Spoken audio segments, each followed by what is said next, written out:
ना चाचा कुछ नहीं आना ठीक बा नहीं जी। अच्छा ए भैया बड़ी बढ़िया बढ़िया गीत रामायण से आप लोगों ने विरह का आनंद लिया। विरह से शुरू भा हाँ महाभारत में ठेल देन रामायण से शुरू महाभारत में अंत हुई। इसीलिए तो आपका नाम है श्री कंठ लंठ महाराज। वाह कहे वेद में भेद नहीं भेद है विद्वानों में। वेद उठाई के देखबा हाँ बड़ा बड़ा छेद है। हाँ। कभी कभी होता है कि श्राप भी हमारे लिए वरदान बन जाता है। काहे बदे खाते जानत है।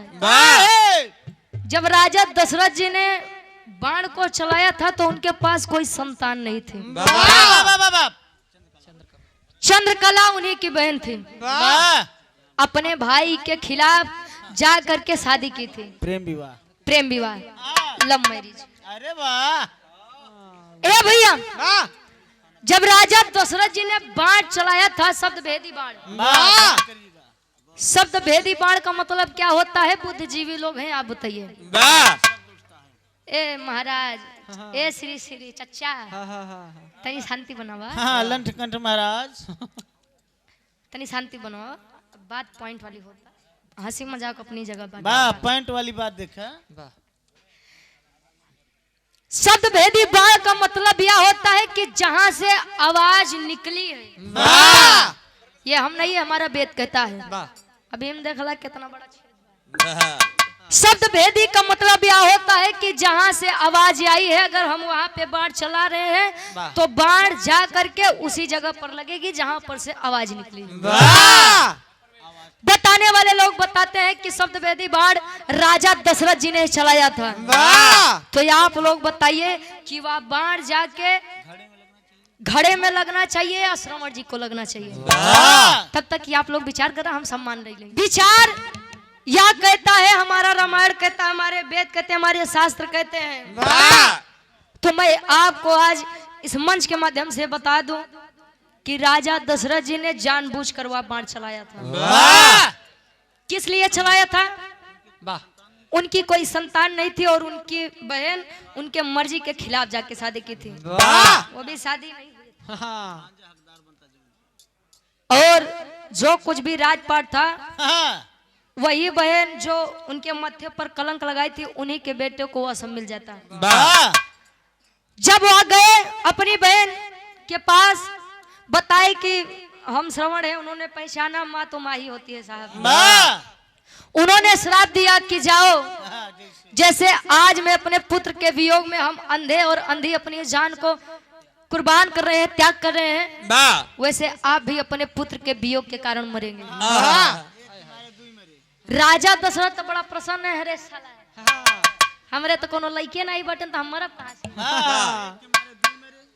एक के मरे दो मरे। ए भैया राजा दशरथ बड़ा खुश है कि मेरे तो संतान ही नहीं है हमार बहन पगलाई के बक्का। कम से कम कुछ आए ही तो ये मेरे दादा बाबा को कुछ दई दे। देखा था लाठी खड़ा के राम केवल क्या का बुलाए रे। ए भैया रुक जा भैया। अच्छा बर्दाश्त बर्दाश्त करते बहुत खुश थे। मिला तो उनको श्राप ही था लेकिन ये वरदान हो गया। पहले तो लड़का बड़े दर दर भटकत रहे ना अब श्राप के कारण उनके 4 लड़के हो गए। मृत्यु भले ही प्राप्त किए लेकिन श्राप वरदान तो हुआ ना।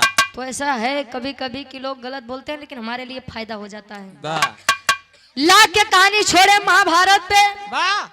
महाभारत खत्म हुआ तो उसके भी कई कहानी कईयों बात निकलो थे।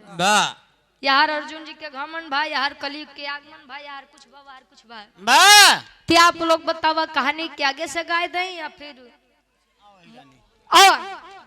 ना यार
हमारे गुरुजी सबके फरमाइश बा।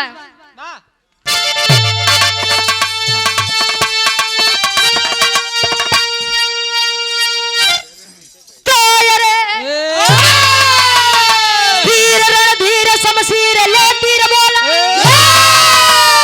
हीर नाजीर या हीर का लाल बोला, करके नमन जो बढ़ाए कदम, अरे दुश्मन के तन का हो छाल खो, शान पर जान हो कुर्बान किए, निशान भारत माता न मिटने दिया, औलाद फौलाद जल्लाद को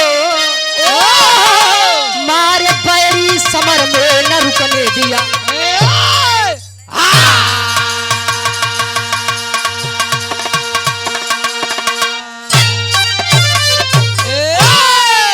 अरे वीर रणधीर शमशीर ले तीर को, हीर नाजीर या हीर का लाल बोला, करके नमन जो बढ़ाए कदम, दुश्मन के तन का है छाल खोला।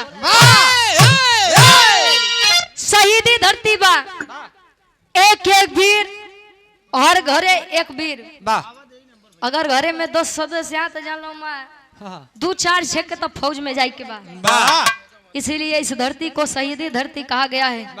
ए भैया, मर्द हमेशा पानीदारी अच्छा लगता है। राम केवल चचा कहे रघुकुल रीति सदा चली आई, प्राण जाई पर वचन न जाई। बात खातिर मरी जाब लेकिन बात कटे के नहीं चाहिए। पहले के लोग कहा कि जवानी आवत है तो गुरुजी चोकरत की आवत का तोहरा नहीं का यार वाह के चली गए बा काहे बदे काहे। कवि जी एक लाइन बड़ा मिजाजी गीत लगाओ थे, आशिक कहे आओ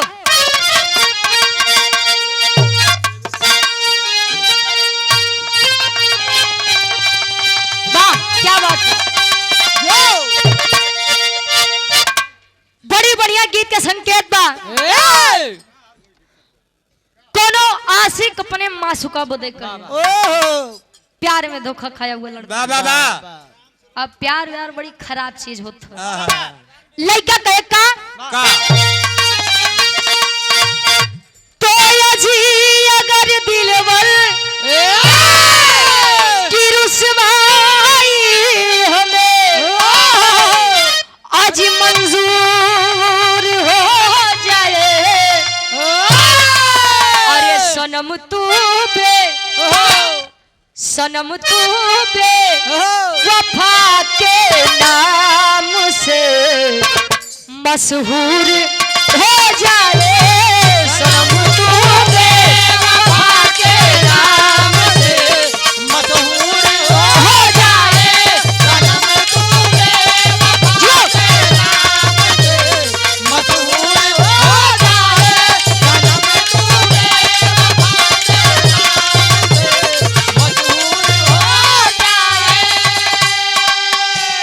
अगर दिलवर की रुसवाई हमें मंजूर हो जाए, सनम तू बेवफा के नाम से मशहूर हो जाए, मशहूर हो जाए। ये प्यार है मेरा दिल में हो, अब प्यार नहीं रहता।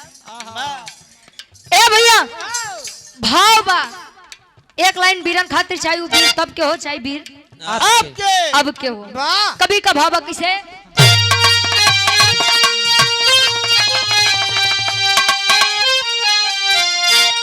अरे तबीर बाका अरे बहादुर समर में अरे जो जान चली जाए, कसम भारत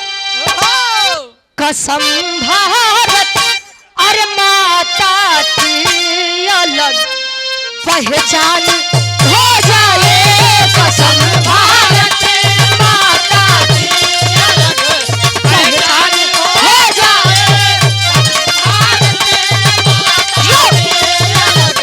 पहचान हो जाए।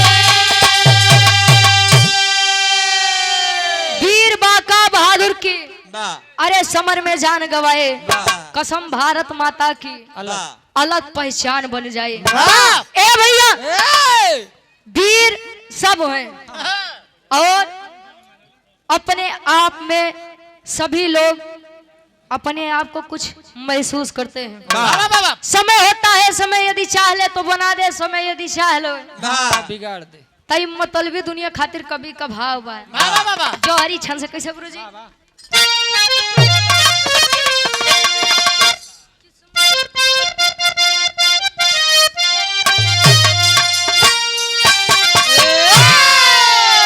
अरे तो किस्मत की बात बताऊं जब सिर पे रहे गरीबी और कोई नजर ना आता कितना भी हो गरीबी। अरे तो बात बात पे अपने औकात है दिखाते दूसरा ना कोई मारे अपने ही मार गिराए।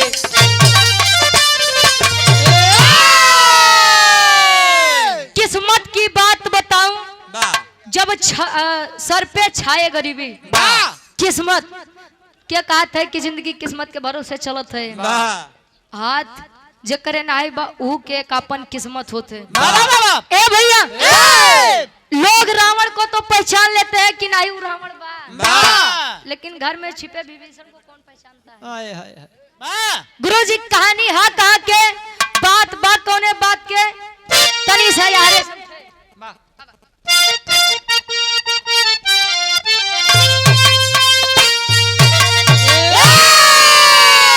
अरे तो शहर कानपुर है याला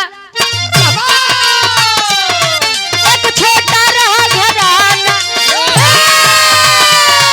यादव समाज की गाथा अरे गाता सारा जमाना अरे काम काज थे करते कृपा रहे माधव की गरीब रहा बेचारा अरे विपत मनु यादव की रघुराज सिंह के घरवा अरे काम काज है करता कमला सिंह के है संगवा तब मनु बेचारा रहता दोनों जब साथ में चलते अंगद हनुमान की जोड़ी भाई भाई थे लगते बस साथ थोड़ी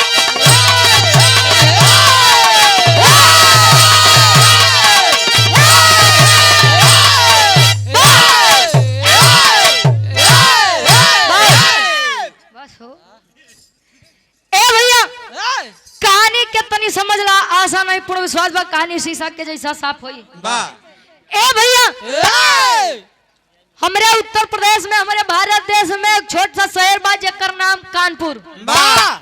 कानपुर में एक यादव के परिवार बा, पति पत्नी या छोट सा लड़का जेकर नाम मनु यादव बताया गया। ए भैया मनु यादव 4-5 साल की अवस्था में हुआ है। आए हाय भैया लड़का के सर से माई और बाबू के साया हट गया।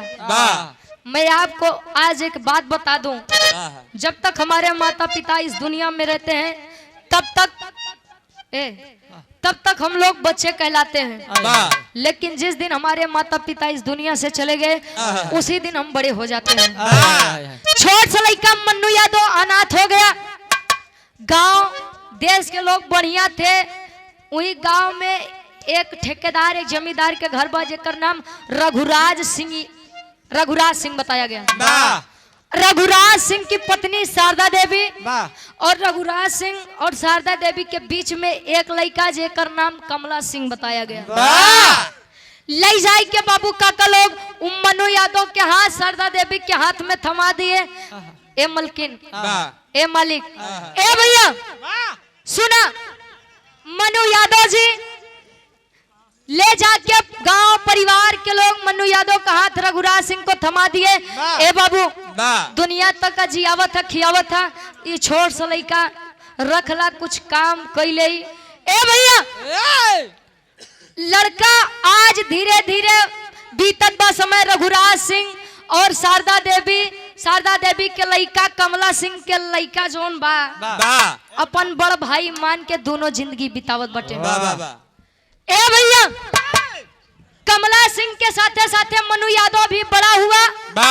नाग पंचमी का दिन आया, दंगल रखा गया। दंगल रखा गया तो कमला सिंह ऐसा पहलवान था, इतना बरियार पहलवान रहे कि ओकरे सामने अच्छे अच्छे नाइट टिके। जे भी कमला सिंह से हाथ मिलावे ते ही रण में दंगल में कमला सिंह से नीचे हो जाए, मतलब पराजित हो जाए। तो मनु यादव कमला सिंह के कुश्ती के मामले में अपन गुरु समझे और रिश्ता में अपन बड़ भाई समझे। ताले वही दंगलवा के बीच में एक दादा बैठा है जेकर नाम सुखू बताया गया। सुखू यादव जी दंगल के बीच में से जब निकले तो रघुराज सिंह के कहे बेटवा ए लल्ला, अरे तू वीर से मऊगन के कहे लड़ावत है? मतलब कमला सिंह तुहार इतना बरियार लड़का, इतना बरियार पहलवान, एकरे साथे तो कोनो बढ़िया पहलवान टिकी ना। मतलब सबके नजरिया मनु यादव के तरफ बा। अब कहथन का एक लाइन गीत लगत बा, कोनो दुल्ही बतावे का।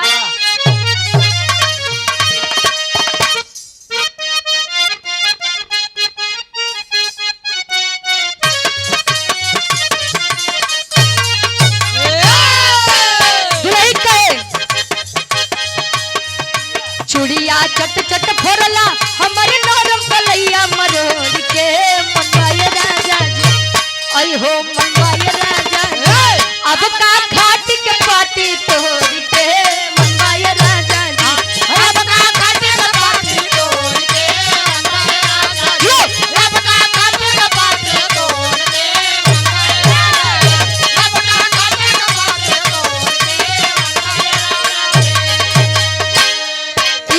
जी। के बात रहे छोड़ा बात सुखू दादा निकल के आदमी के लोकन से आए तो खड़ा होई के बात कहते ने रघुराज सिंह बेटा होश में हो जाओ।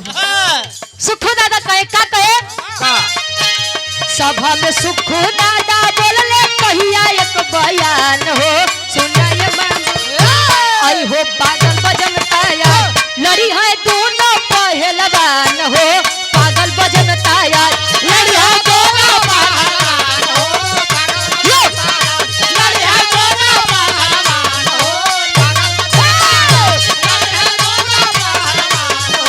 पागल बजनता यार। ए भैया सुखू दादा लगे अच्छा 80 बरस के उम्र बा, आँख हो एकदम कमजोर, चश्मा लगा बहरे निकलत है।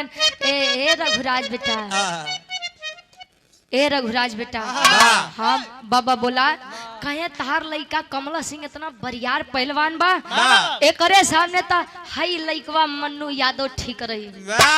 मन्नू यादव जब इतनी बात सुने हैं मुझे उनके सामने लड़ना है जिन्हें मैं अपना गुरु समझता हूँ, रिश्ते में अपना बड़ा भाई समझता हूँ। ताले मन्नू यादव खड़ा हो क्या बात कहे सुखू दादा हमारी एक बात सुना। क्या सुने?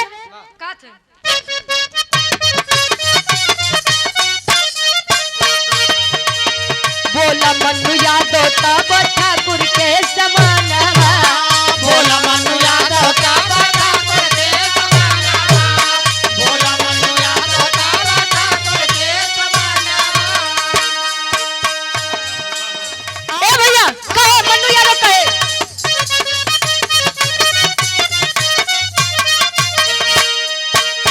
बोला मन्नू यादव तब ठाकुर के समान, बोला मन्नू यादव तब ठाकुर के समान, बोला मन्नू यादव तब ठाकुर के समान।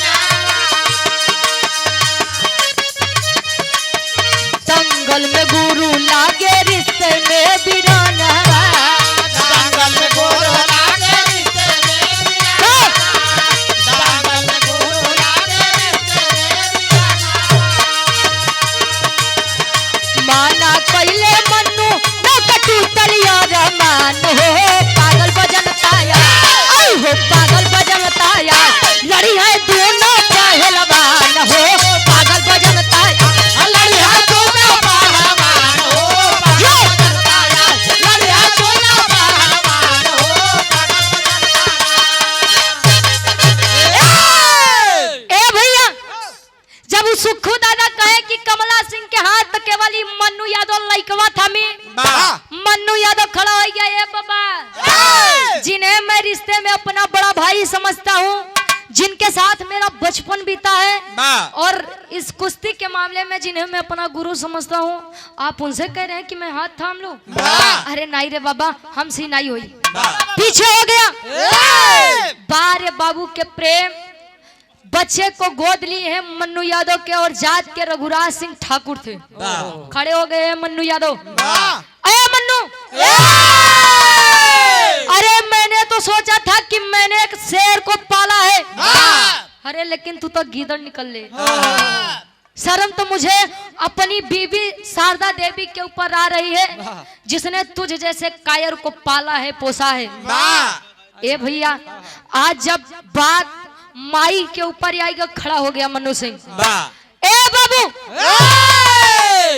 हमरे तक बात रहे तो हम समझ लेते, हमरे तक बात रहा तो हम अपने बेइज्जती के सहन कर ले, लेकिन बात आज हमरे मतारी के ऊपर आएगी। बारे वह बेटा खड़ा हो गया और करत है का गुरुजी, ई गीत के हमरे गुरुजी विजय लाल गुरुजी बड़ा लहाई कैसे कोनो लइका कोनो लड़की के तारीफ करत बा, खूबसूरती के बखान करे कैसे।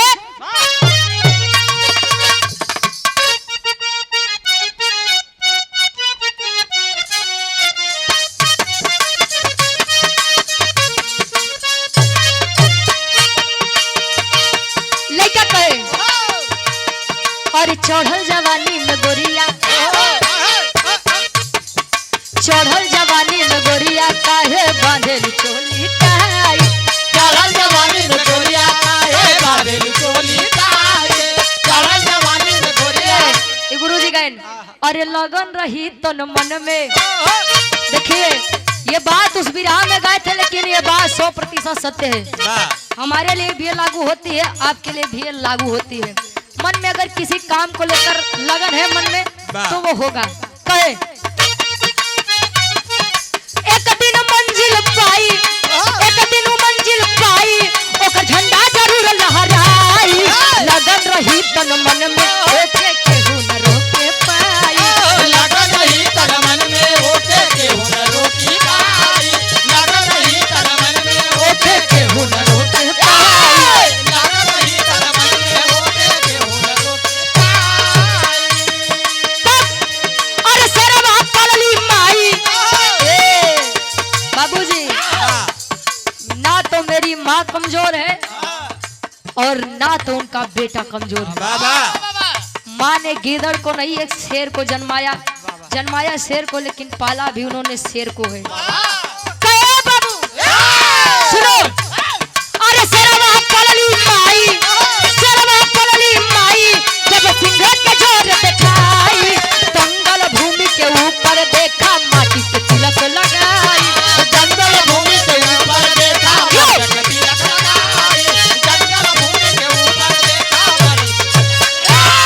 जंगल भूमि के ऊपर देखा माटी के तिलक लगाई।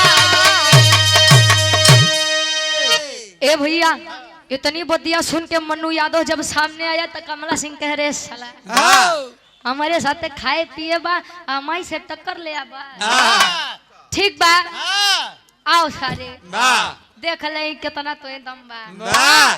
ए भैया, एक तरफ रघुराज सिंह का सगा बेटा कमला सिंह, और एक तरफ उनका गोद लिया बेटा मन्नू यादव। ए भैया, आज दोनों में झगड़ा चलत बा, कुश्ती चलत बा, न कमला सिंह पीछे न मन्नू यादव पीछे, पूरी प्रजा एक तक निगहारत बा। रे यार, अब वही तो मैच थोड़ा इंटरेस्टिंग भाबा, आज के मैच थोड़ा देखे लाए भबा।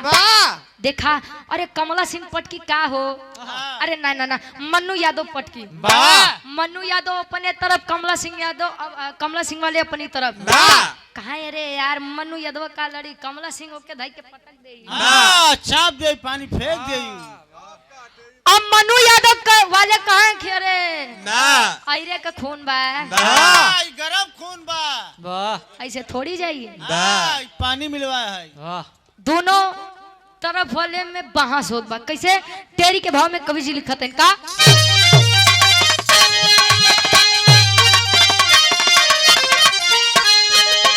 अरे तो लोहा को लोहा ललकारे झमके, अरे तो लोहा को लोहा ललकारे झमके, फिरे है दोनों योद्धा अपलक प्रजा निहारे, अरे निहारे, अरे निहारे।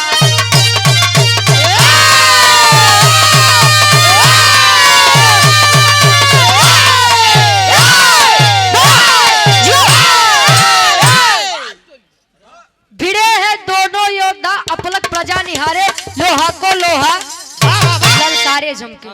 ए भैया एक टक अपलक का मतलब एक टक पलक नीचे नहीं होत बा। पर जब देखत बा यार मनुआ जीती कि कमलवा जीती बहस होत बा और तब ले मन्नू यादव उठाई के एक पटक दिया, बैठ गया। हर तरफ से हल्ला होने लगा। अरे बारे मन्नू यादव बाप बिरादरी के नाम ऊंचा कर दिया बेटा बा वाह। अरे यार हर तरफ मन्नू यादव मन्नू यादव मन्नू यादव हाई बड़का वीर बनत रहे। हाँ बड़का वीर बनत रहे। चाप तब खींची दो चार गो मौगा से लड़ के बड़का वीर बनत रहे। अरे आज तो ताज सामना असली मर्द से बाहर। मन्नू यादव को बढ़िया फूल माला पहना करके बा मन्नू बेटा बा। और एक तरफ कमला सिंह जब इतनी बात सुना तो उसके मन में सोचिए जो भाई भाई की जोड़ी अंगद और हनुमान की थी, आज एक भाई की विजय पर एक भाई के मन में प्रतिशोध की ज्वाला जल उठी। बेचारी ए भैया आया रघुराज सोचिए अपने एक बेटे के जीतने जो कि उनका सगा बेटा नहीं था, ये होता है साहब प्रेम। और बदनाम करने के लिए तो लोग अपने सगे रिश्ते को भी बदनाम कर देते हैं। रघुराज सिंह यहाँ नहीं सोचा कि मेरा सगा बेटा रण में हार गया ना, जिसने पाला था उस बेटे को विजयी बना के खुशी खुशी घर को आया। ए शारदा अरे बाहर निकल पगली, तोहार लइका नाम रोशन करके आई बा। शारदा माई आई लेके फूल माला।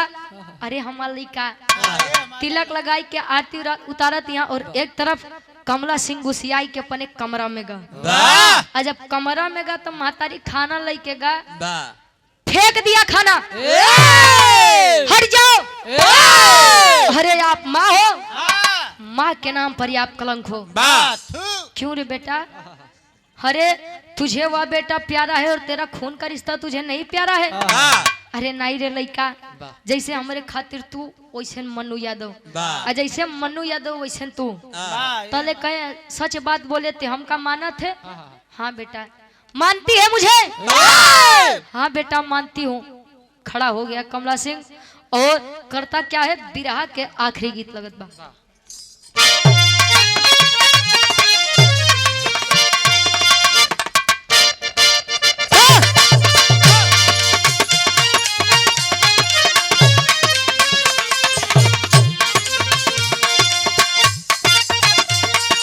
जी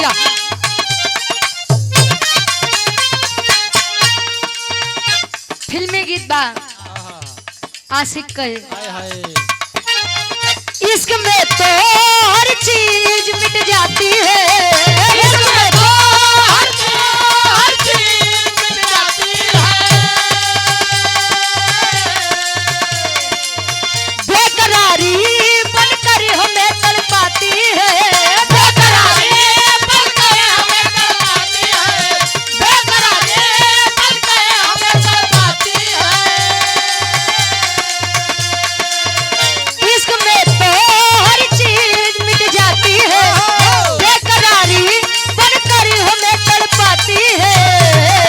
याद याद याद बस याद रह जाती है, याद याद याद बस याद रह जाती है, याद याद याद बस याद रह जाती है।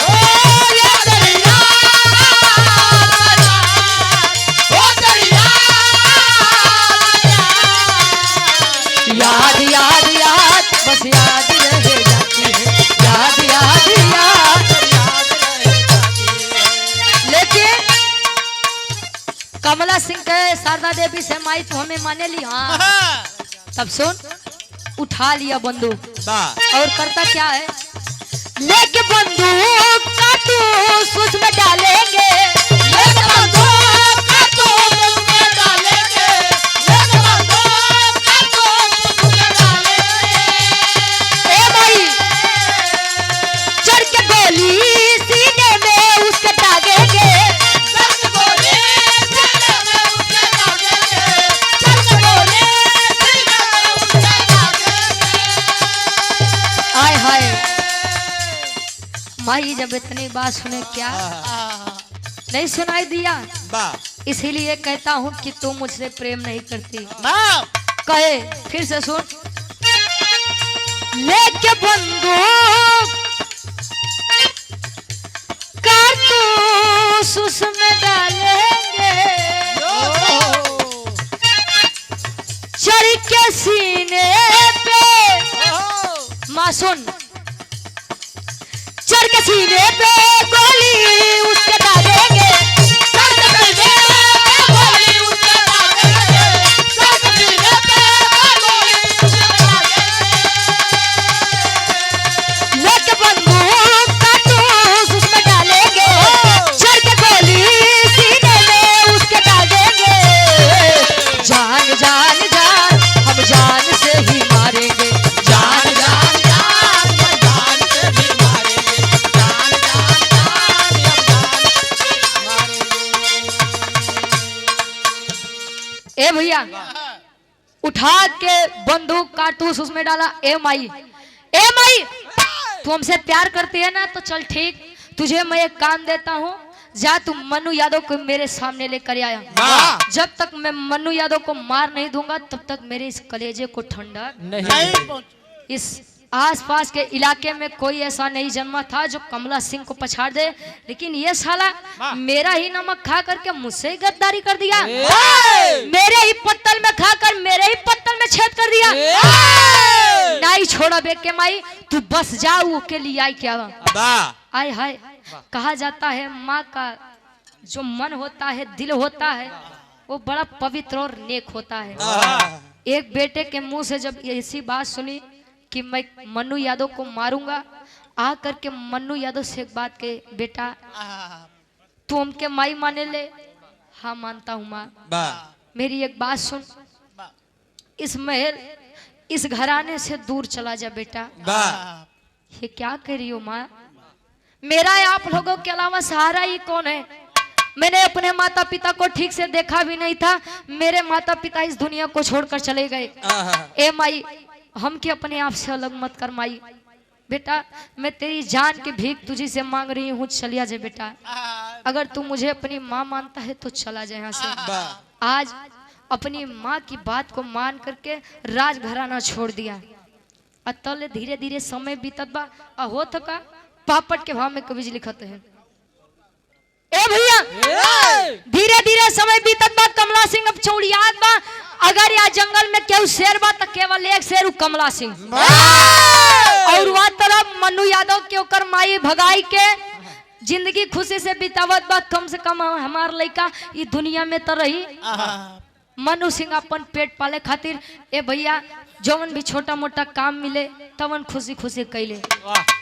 प्रत्येक वर्ष के बाद इस साल भी जब दंगल लगा और तले होठ का पापड़ के भाव में कवि जी लिखते हैं ने बड़कऊ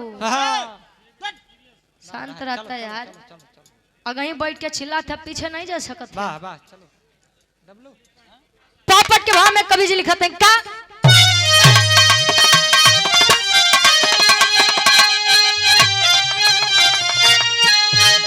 अरे तो मछी है कुश्ती बज गया जब डंका शंका मनवा में, अरे मछी है कुश्ती बज गया जब डंका शंका मनवा में, अरे कमला सिंह है बन गया रणबंका शंका मनवा में, कमला सिंह है बन गया रणबंका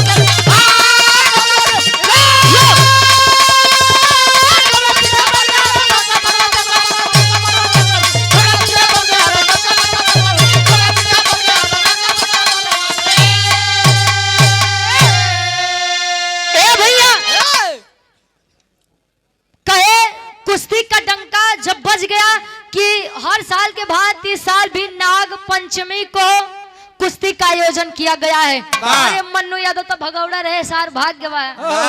अभी कमला सिंह से देखा कौन वीर टक्कर लेत बा। तब ले कभी जी उठाई की कहानी धरत है कहा। अरे हेनरी अंग्रेज तब कमला सिंह को ललकारा है। अरे मिलाओ हाथ मुझसे गर, अरे माता का दुलारा है। अरे तो गॉड जाने मिटा दूं। गॉड का मतलब ईश्वर, ईश्वर भगवान। अंग्रेज था, अंग्रेजी तो बोल कहे अरे गॉड जाने मिटा दूं तेरी लंका शंका मनवा में। अरे तक कमला सिंह है बन गया रणबंका शंका मनवा में। हेनरी नाम के एक अंग्रेज रहे और बड़ा नाम सुने रहे कमला सिंह के बारे में। हेनरी अंग्रेज आया, कहा कि दंगल में मैं सुना हूं कि कमला सिंह बड़ा बढ़िया बाजी मारता है। कहा है लेके आओ मेरे सामने, ले आओ किधर है? लेके आओ मेरे सामने। आओ। अच्छा कमला सिंह आया, फिर से गार्जियन जी के द्वारा पुकार उठा कि आज ही के दिन से 10वें दिन बाद यहीं पर कुश्ती का आयोजन किया जाएगा, जहां से हमारे भारत देश के लिए लड़ेंगे कमला सिंह और अंग्रेजी शासन से आया है ये हेनरी अंग्रेज।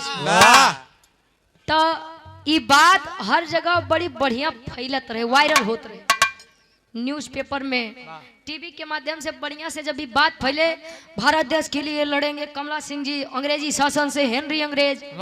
धीरे धीरे ये खबर पहुंचा था कहाँ गुरुजी? आल्हा के भाव में कवि जी प्रमाण देते हैं।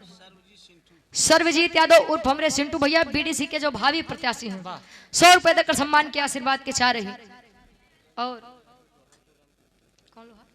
नंद भवन यादव लोहार का पूर्वा। अच्छा लोहार का पूर्वा से नंद भवन यादव जी। लोहारपुर काम शुरू बोल दिए रहे, लोहारपुर से हमारे गार्जियन जी 100 रुपए देकर सम्मान के हमारे राम केवल चचा के आप जीजा जी बारे जीजा जी गोड़ छू के पहली बार आशीर्वाद के चाह रही। जे करे आगे जी, जे करे पीछे जी। बिचवाई में जा छोड़ा भाव बना तो खराब मत करा हाथ से। आल्हा के भाव में कवि जी प्रमाण देते हैं, नहीं बात पहुंचत बा क्या करे लगे।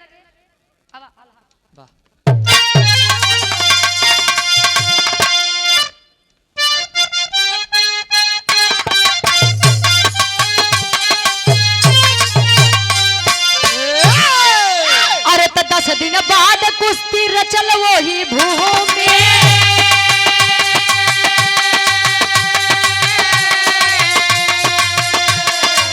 चारों तरफ फैले लागल सुना समाचार।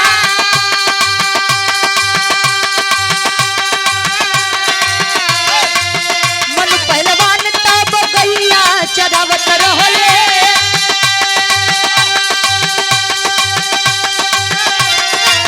मन पहलवान तब गैया के चरावत रहले।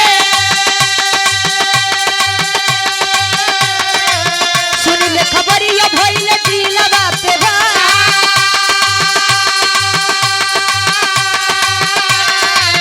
सोचे गुरु कमला सिंह से लड़ी जब मुदैया।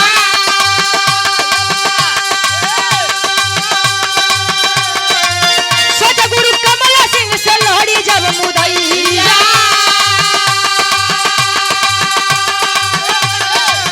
राम जन जीत होई या होई हार।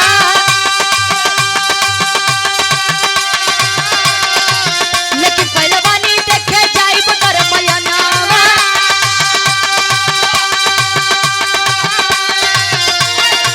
लेकिन पहलवानी देखे जाइब कर मयनावा।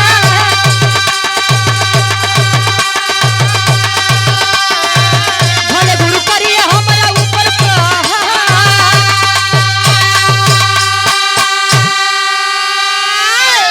प्रधान जी। ए भैया कहानी हमारे एकदम समीप में बा, कहानी फैलत बा पहुंचत बा। मन्नू पहलवानी यानी मन्नू यादव लगे। मन्नू यादव गाय भैंस चराई के अपन रोजी रोटी बितावत बा। और जब ये खबर पायस की रे बाप रे बाप, हिंदुस्तान से हमार गुरु कमला सिंह लड़त है और वहां से हेनरी अंग्रेज, ये तो बड़ी गड़बड़ बात बा। पता नहीं युद्ध में जीत मिली कि हार मिली। जीत मिल जाई तो ठीक बा, लेकिन यदि हार मिल गई तो समझ लीजिए पूरे हिंदुस्तान का पानी चला जाएगा। मच गया दिल में शोर कि अब मैं भी अब कुश्ती देखने जाऊंगा। अब मेरे गुरु कमला सिंह चाहे मुझ पर प्रहार ही क्यों ना कर दे। अब बात हमारे भारत देश के बाद आया, कुश्ती हो रही है। कुश्तिया में जैसे कमला सिंह उतरे तो लगे सोचे जब हम अपने चेला से नहीं जीते तो हे सिंह का जीते। कमला सिंह सोचत बा पहले से हार मान ले तो हमारे हिंदुस्तान के वैसे थोड़ा बहुत पानी बच ही जाइए, लेकिन अगर लड़के हार, अब यही होती है मानसिकता। लड़के हारता तो ये होता कि हाँ मेरे भारत देश का जवान था, मेहनत किया बेचारा। अब काम करे से पहले में तू लोग हारे तो क्या तुम्हें विजेता करी। जैसे ही पीछे घूम गए मन्नू यादव आ गया, अरे गुरुजी लौट काहे जा रहे हैं। अरे अंग्रेज हंसत बा, हाँ ये अबीर, ये अबीर छोड़ चला जाता एक के तू लोग बड़का वीर ठहरावत रहा। अरे हमका देखते मान लगा पानी फेंके। ए भैया आज भारत देश की अपने गुरु की मान मर्यादा बचाने के लिए मन्नू पहलवान बीच रण में कूदा। अंग्रेज महोदय, ए गोरी चमड़ी वाले, गोरी चमड़ी वाले तोहे जीते त नहीं देवी, भारत देश के लाल है। अब पहले चेला से जीता, बाद में गुरु से मुकाबला करया। गुरुजी वापस ये होता गुरु और ये होता है शिष्य। जो शिष्य फर्ज होता है वो अपने गुरु के लिए लड़ा। ए भैया एक तरफ अंग्रेज एक तरफ हिंदुस्तान का वीर मन्नू यादव लड़त बा। अब मन्नू यादव तबले हेनरी अंग्रेज के उठाए के जैसे पटका हर तरफ से फिर से, अरे बेटा मन्नू यादव, अरे लड़का ते तो हमारी इज्जत बचाई लिया। हर तरफ से तालियों की गड़गड़ाहट होने लगी, तालियों की बौछार होने लगी। लगे माला पहनाई के बाहर मन्नू यादव, मन्नू यादव की जय, मन्नू यादव की जय, जयकारा लगत बा।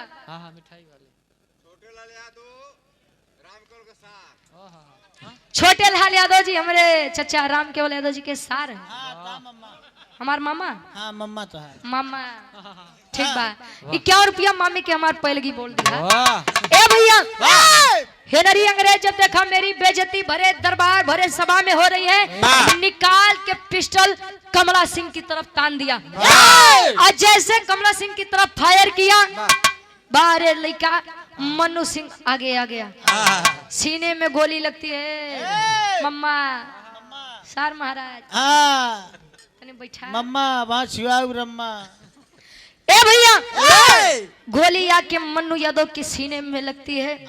बाहर भारत देश का लाल, बाहर अपने गुरु के प्रति उस शिष्य का समर्पण कमला सिंह अपने गोदी में लेकर के, अरे मन्नू मेरे भाई मैं तुझे जान न सका रे, तेरी विजय से मेरे दिल में तेरे प्रति जो नफरत हुई, आज तूने वह नफरत अपनी जान की बाजी लगा के दे दी। लेके दौड़ रहा है कमला सिंह। मन्नू यादव तले हथवा पकड़ के बात कही। का बात कहे गुरुजी? खड़ी के भाव में कवि जी लिखते हैं,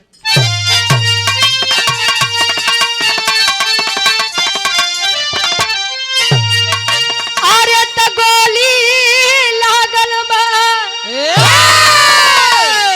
हमारे टूटल आस भैया, अरे त गोली लागल बा हमारे टूटल बयास भैया, हमारे माई के देखैया हमारी लाश भैया, हमारे माई के देखैया हमारी लाश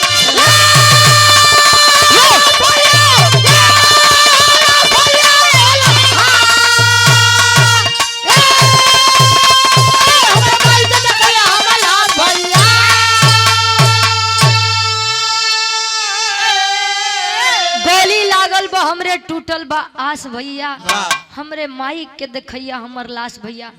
ए भैया मैं इस जंग को तो जीत गया भैया, लेकिन मैं अपनी जिंदगी की बाजी हार गया भैया। ए भैया मैं इस जंग को तो जीत गया लेकिन अपनी जिंदगी की जंग हार गया भैया। वाह मैं नहीं बचूंगा भैया। बाहर है मेरा बेटा, बाहर है मेरा भाई। तू मेरा सगा खून ना सही लेकिन तूने अपने भाई का फर्ज, अपने शिष्य का फर्ज बड़ा बखूबी निभाया रे भाई।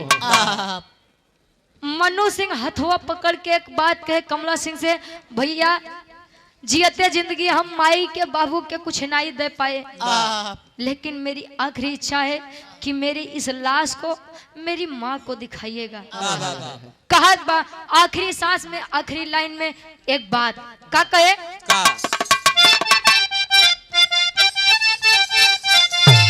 अरे जियते जिंदगी नहीं कई पवली हम सेवा हो, कर जाना चुकाया माई खियाइली जवन मेवा हो।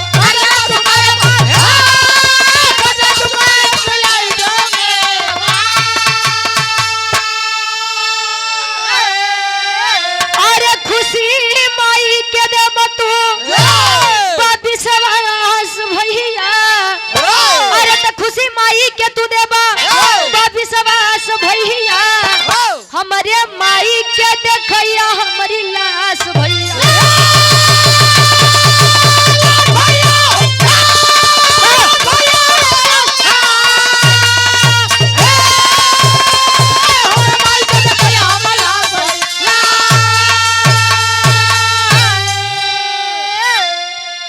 मन्नू यादव कहा, भैया जियत जिंदगी में अपनी माता के लिए कुछ ना कर सका, लेकिन अगर यह मेरा बलिदान आपके जरा भी दिल पर लगता है तो भैया मैं आपसे हाथ जोड़ के निवेदन करूंगा, मेरी उस माँ और पिता की आजीवन सेवा करना। लाश लेकर आया शारदा देवी के पास। माँ, अरे माँ, तुझसे मिलने मेरा भाई, मेरा छोटा भाई मन्नू यादव आया है रे माँ। माई जब मन्नू यादव के नाम सुने से वो अपने लड़का कमला सिंह के मुंह से जवन मन्नू यादव के जान ले पे उतारू बा, सारा काम छोड़ के जब आई, सफेद कफन में लिपटा हुआ मन्नू यादव कफन जैसे हटाती है माँ, अपने बच्चे को देखकर कहती है, बारे बेटा, कहा तू मेरे गर्भ से जन्म लिया होता रे बेटा, मैं भी गर्भ से तुझे अपने सीने से लगाती और तेरी जान बचाने के लिए मैं तुझे यूं दर दर की ठोकरें न खाने देती। और मेरे पास आया भी तो इस सफेद कपड़े में लिपट कर आया। ये होता है त्याग, ये होता है बलिदान। भारत देश के लिए हमारे वीर सपूतों ने ना जाने कितनी कुर्बानियां दी हैं। पहले उस समय रहे कि यह बात के जोर मारे लोग कि भारत देश खातिर पहले बलिदान हम दे। आज लोगन में जोर ई बात के बाद तो हम कितना पाई कितना कमाई के हमारे एक नसीहत भाई आप लोगन खातिर कि आप लोग केहू के मैयत में जाया चाहे मत जाया, लेकिन वो बेईमानन के मैयत में जरूर जाया। ये देखने के लिए आप लोग जाइएगा कि जो लोग बेईमानी से पूरी जिंदगी कमाए हैं अपने साथ कुछ लेकर जा रहे हैं कि नहीं जा रहे हैं। और अंत समय में लोग यही कहते हैं, जे खराब काम करे बारे भले सार मरा, मेरा सार भले मरा, गांव पूरा आनंद भया। तो ऐसा काम मत करिए कि जाने के बाद भी लोग आपको चार गाली दें। ये हमारे बिरहा के भाव रहे, देश खातिर कुर्बान क्या होता है और गुरु के प्रति एक शिष्य का फर्ज क्या होता है।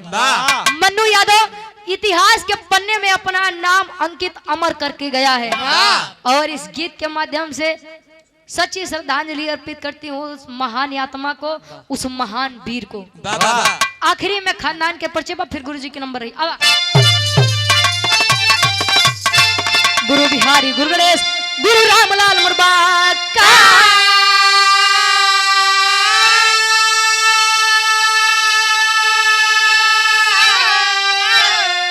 स्वर्ग से जनिका कवि अमलेंदु का विजय पताका